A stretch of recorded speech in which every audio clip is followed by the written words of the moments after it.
제가 오늘 여러분들한테 소개해드릴 내용은요, 기존에 잘 알고 있는 이제 이 플래티넘 촉매에서 그 플래티넘의 서비스 사이클을 어떻게 결정을 할 거냐 하는 방법들인데요. 제가 오늘 소개해드리려고 하는 건 우리가 지금 알고 있는 방법하고는 좀 새로운 방법으로 결정하는 방법에 대해서 좀 말씀을 드리려고 합니다. 우리가 원래 이 연구를 시작하게 된 동기는요, 실제는 이 모노메탈릭 플래티넘의 서비스 사이클을 결정하는 게 아니고요. 이 바이메탈릭 플래티넘 시스템에서 이 카퍼 플래티넘을 어떻게 동시에 원 스텝으로 결정할 수 있는 방법이 없겠느냐라는 데서 출발을 했습니다. 근데 이제 문제는 뭐냐면 이 카파 같은 경우에는 쉽게 이 옥시전 같은 몰레큘러에 의해서 이 벌크 옥시데이션이 된다는데 문제가 있는 거죠. 그래서 그러한 것들을 피하면서 우리가 접근을 해볼 수 있는 방법이 없겠는가라는 게 이제 연구를 시작하게 된 동기입니다. 지금까지 여러분들이 잘 아시는 걸 잠깐만 서베이를 해보면요, 이 플래티넘 같은 경우에는 하이드로전의 애조옵션이 이런 상태로 일어나죠, 그죠? 그래서 이 원리 스토이키오메트리가 적용이 되고요. 그 다음에 이제 플래티넘 이 크리스탈라이즈 사이즈가 크냐 작냐, 지금 무슨 소리냐면 디스퍼전이 높으냐 아니면 낮으냐에 관계없이 요 1대1로 일어나죠, 그죠?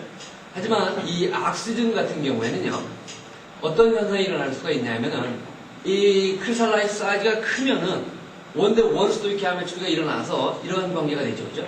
근데 이제 이 크리스탈라이즈가 아주 대단히 작은 경우에, 즉 디스퍼전이 높은 경우에는 이 플래티넘 두 개의 옥시전 몰레큘러 하나가 브릿지되는 상태로 도착을 하죠, 그죠?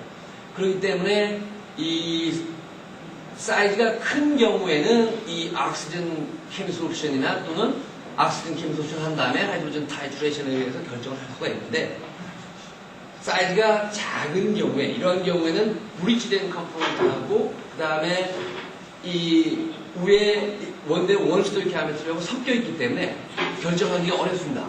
CO 같은 경우에도 같은 현상이 일어납니다. 이거 역시 이 플래티넘의 크리스탈라이즈 사이즈하고 관계가 되죠.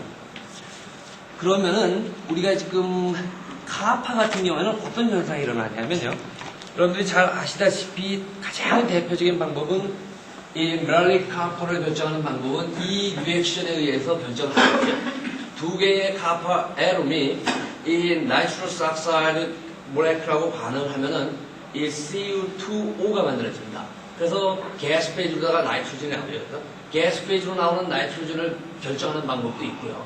그 외에 이런 방법을 결정하는 방법은 밑에 있는 이런 가스 크로를 가지고 결정을 하겠죠, 그죠? 근데 이제 문제는 뭐냐면 이거를 볼루메트릭하게 결정하기에는 어려운 방법도 어렵습니다. 왜냐하면 이게 지금 원 몰레큘이 들어와서 가스 페이지로다 원 몰레큘이 다시 나오잖아요, 그죠? 그러니까 지금 무슨 소리냐면 볼루메트릭을 결정을 하려면 네트 볼륨 체인지가 있어야 되는데 이 경우는 지금 네트 볼륨 체인지가 없잖아요, 그죠? 그렇기 때문에 이걸 볼루메트릭을 결정하기에는 좀 어렵다는 얘기입니다. 물론 방법은 있는데 상당히 언서튼티가 좀 높아요. 그래서 결국 우리가 지금 생각하고 있는 건 뭐냐면, 그럼 저걸 어떻게 볼루메트릭을 결정할 수 있는 방법이 없겠느냐 이거죠. 그런데 이 카파 같은 경우에는 그래서 그 외에 우리가 대안으로 생각할 수 있는 거는 이렇게 수소 케미솔루션이나 옥시전 케미솔루션의 CO 케미솔루션을 생각을 해볼 수가 있는데, 수소 케미솔루션은 지금 문제는 이 리액션이 일어납니다. 80년대 초까지만 해도 이 반응은 안 가는 걸로 알려져 있었습니다. 근데 저희가 연구해본 바에 의하면 이 반응이 일단 가는 거는 확실하고요. 그 다음에 수없이 많은 문헌들이 나와 있습니다. 근데 이제 문제는 뭐냐면 이 반응이 가는데 이 스토이키오메트리가 어떻게 되는지 모른다. 즉 무슨 소리냐면 이 드러난, 즉 익스포즈드 된 크리스탈라인 플레인이 어떠냐에 따라서 이 스토이키오메트리가 달라집니다. 그런 문제가 있고요. 그 다음에 옥시전을 사용할 경우에는 또 어떤 문제가 있냐면은, 이거는 여러분들이 잘 아시다시피 쉽게 벌크 옥시데이션이 됩니다. 지금 무슨 소리냐면 이런 방법으로 결정하면은 오버 에스티메이션이 되겠죠, 그죠? 그 다음에 CO 케미솔루션 같은 경우에는 이 카파, 메탈릭 카파 위에 흡착을 하면 이 경우는 리버스블 합니다. 그런데 이제 문제, 우리가 알고 있다시피 이 카파 플러스 1가인 경우에는 이 리버스블에 흡착을 하죠, 그죠? 그러니까 어떻게 하면은 되냐 하면요. 카파하고 플래티늄을 동시에 결정할 수 있는 방법은 뭔가를 이용해서 하여튼 카파는 카파 플러스 1으로 바꿔주고요. 그 다음에 플래티늄하고 리액트 할 수 있는 몰레큘을 찾으면 되죠. 그죠? 그래서 저희가 사용을 한 거는 뭐를 사용을 하려고 했냐면은 N2O를 새로운 이 프로브 몰레큘로 사용을 했습니다. 그러면 일단 이 N2를 사용하면 이 N2O는 카파, 메랄릭 카파를 쉽게 카파 플러스 1으로다가 억시데이션 시킬 거고요. 그 다음에 이제 이 친구가 문제는 이겁니다. 이 친구가 과연 이 플래티늄 설프스하고 반응을 할 거냐가 문제잖아요. 그죠? 플래티늄 설프스하고 반응을 해야만 카파하고 플래티늄을 동시에 우리가 결정을 할 수가 있거든요. 근데 서베이를 좀 해보면요. 이 싱글 크리스탈 위에서의 결과들을 보면 카파나 니클 다른 이런 메랄들을 보면 반응은 하는데요. 상당히 인터랙트를 잘 안 합니다. 예. 그 다음에 특히 플래티늄 같은 경우에는 다른 결과들이 있는지는 모르겠습니다. 제가 찾아본 바에 의해서는 딱 지금까지 결과는 한 판만 있습니다. 싱글 크리스탈 이 플래티늄 위에서 결과인데요. 이 사람에 의한 그 결과를 보면 not react 한다라고 나와 있습니다. 예. 즉 이건 뭐냐면 UHV 컨디션에서 스타디를 한 경우입니다. 그 다음에 포리크리스탈라인 위에서 결과들을 보면은 이 두 가지 결과가 있는데요. 여기서 결과에서도 보면은 잘 리액트를 안 하는 경우가 있고, 특히 이 텅스텐 같은 경우에는 리액트를 하긴 하는데 이 스토이키오메트리가 여러 가지 형태로 나옵니다. 그래서 우리가 지금 가장 궁금한 거는 이 반응이거든요. 그러니까 결국 지금 가장 중요한 두 가지 문제는 과연 이 설프스 플래티늄하고 N2O하고 리액트를 할 거냐 하면은 이런 상태로 리액트를 해야죠. 그죠? 그래야 우리가 원 스토이키오메트리에 의해서 결정을 할 수가 있죠. 그죠? 그 다음에 이렇게 생성된 이 억시데이션 된 플래티늄 설프스가 과연 수소나 CO하고 반응을 할 거냐 이거죠. 낮은 온도에서. 그래서 이 두 가지가 가장 중요한 건데요. 그래서 여기에 포커싱을 해가지고 저희가 스타디를 했습니다.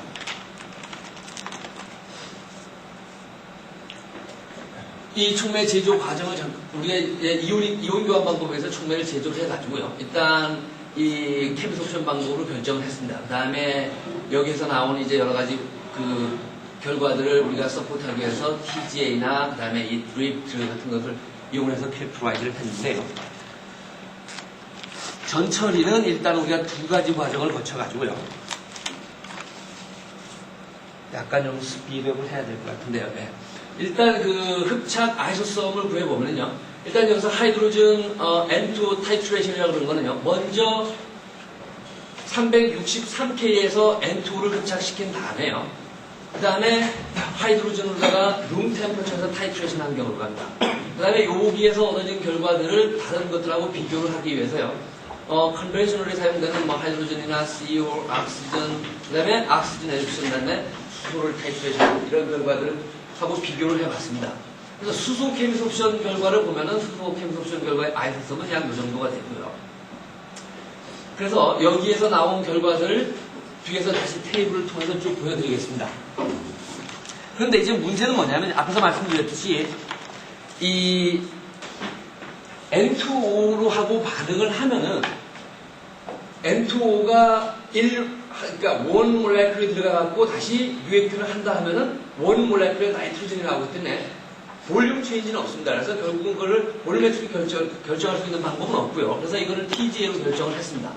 TGA에서 보면은 여기서 지금 400도에서 리덕션 시킨 다음에 363K에서 N2O를 10% N2O를 애드를 하면은요. 일단 웨이트 증가가 일어나고요. 그 다음에 여기서 퓨어 알간으로 폴지를 하면은요. 일단 요 정도의 네트 웨이트 게인이 일어납니다. 이게 약 2.6 마이크론 정도 됩니다.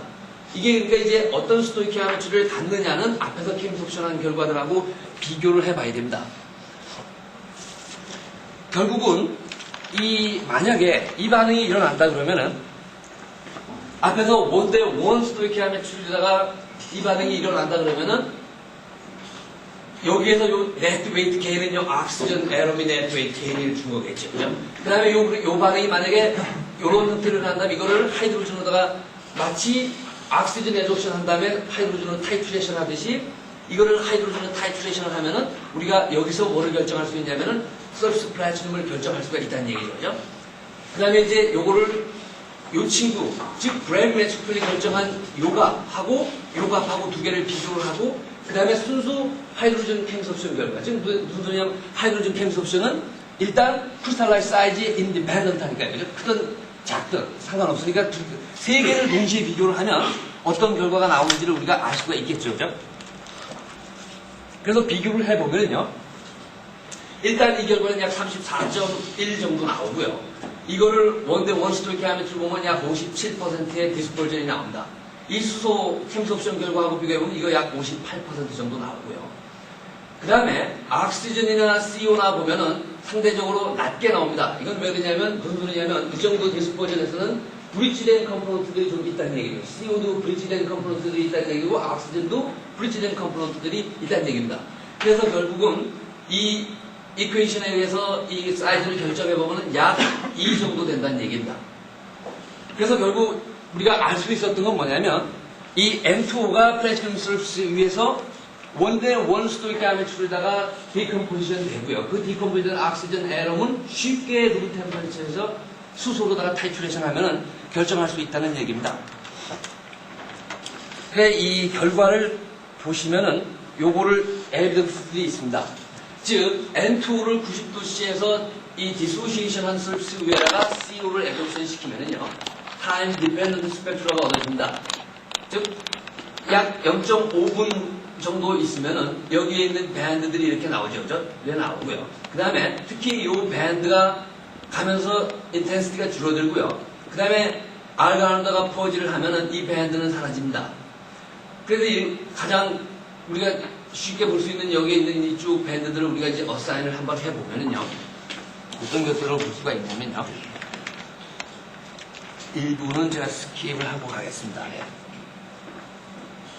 이 밴드 같은 경우에는 그러니까 이 on-top 상태죠. 플래티넘 서비스 위에 CO가 리니어리 보완된 상태에서 이 친구들의 이 컴비네이션 모드고요. 이 친구는 뭐냐면 표면에 있는 옥시전하고 게스 페이지 CO하고 류엔텐 상태에서 CO2가 형성되는 으로 해서 나오는 밴드고요. 요 밴드 같은 경우는 이 옥시다이즈드 플래티넘 서비스 위에 있는 CO입니다. 그 다음에 요 밴드하고 요 밴드 같은 경우는 리니어 바운드된 CO입니다. 단 이렇게 약간 차이가 나는 이유는 뭐냐면 이 코디네이션이 좀 약간 좀 다르다는 얘기죠. 그죠? 요 경우에는 잘 알려지다시피 이 브릿지 바운드된 CO라고 우리가 어사인을 할 수가 있습니다. 그래서 우리가 이제 설명을 할 수 있는 거는 이겁니다. 이 리액션은 분명히 일어나고요. 그래서 요 서비스 위에 우리가 CO를 애드를 하면 바로 요 리액션이 일어난다는 얘기입니다. 그런데 2186 정도에서 일어나는 거를 그 밴드는 살아있죠. 그죠? 그래서 그 소리 무슨 소리냐면 바로 요 리액션도 일어난다는 얘기입니다. 즉 무슨 소리냐면 플래티넘 위에 있는 이 옥시전이 완전히 타이트레이션 되지 않는다는 얘기입니다. 즉 아주 작은 양이 남아있다는 얘기입니다. 그런데 수소로다가 타이트레이션을 하면 이 친구는 완전히 없어진다. 제가 하나를 스킵하고 넘어와서 말씀을 못 드렸지만 요걸 수소로 타이트레이션 한 다음에 CO를 흡착시키면은 이 2186에 있는 밴드는 없어집니다. 그래서 결국은 CO하고 리액트 할 때는 이게 아주 대단히 작은 양이 남고요. 그 다음에 하이드로전을 이용하면은 요거는 결국은 다 타이트레이션 된다는 얘기입니다. 그래서 결국은 여기서 보면은 이러한 리액트를 우리가 리액션을 다 설명을 할 수가 있죠. 그래서 결론을 말씀을 드리면요. 이 N2O는요, 이 N2O는 쉽게 플래티넘 서비스 위해서 반응을 하고요. 그래서 결국은 이 saturated oxygen monorail carbonage가 형성이 된다. 그 다음에 이 형성된 이 oxygen monorail carbonage는 쉽게 하이드로전이나 CO에 의해서 타이트레이션이 되고요. 그래서 여기에서 얻어진 이 타이트레이션 스토이크 아마추어를 가지고 우리가 서비스에 플래티넘이 몇 개가 있느냐, 몇 마이크로몰이 있느냐, 이걸 쉽게 결정할 수 있다는 얘기입니다. 그래서 여기서 이 드리프트 결과들이나 그 TJ 결과들이나 이런 것들을 보면은 바로 이 친구가 서비스에서 디컴포즈 된다라는 거를 우리가 에비던스를 발견을 할 수가 있습니다. 그래서 이 리액션들 같은 경우에는 바로 이 서비스 사이트 덴시티를 결정하는 데 있어서 가장 유용한 방법으로 우리가 쓸 수가 있고, 특히 카파나 플래치늄 같은 이런 바이메랄 시스템 같은 경우는 아주 우리가 유용하게 결정을 할 수가 있습니다. 이상으로 발표를 마치겠습니다.